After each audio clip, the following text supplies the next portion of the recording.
এই পবিত্ৰ মালাধাৰী তোমাৰ ডিগিত পিন্ধাই দিলোঁ। তুমি দীৰ্ঘজীৱী হোৱা আজিৰে পৰা তোমাক পত্নীস্বৰূপে গ্ৰহণ কৰিলোঁ। পিন্ধাই দিয়া খাই অকলে আৰু এবাৰ হাৰি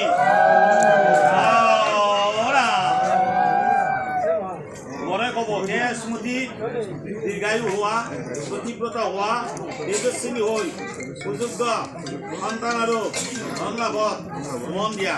হে স্মৃতি সুন্দৰী শিপিনীসকলে সূতা কাটি তোমালৈ এই কাপোৰ বৈছে, তোমাক পিন্ধিবলৈ দিছে।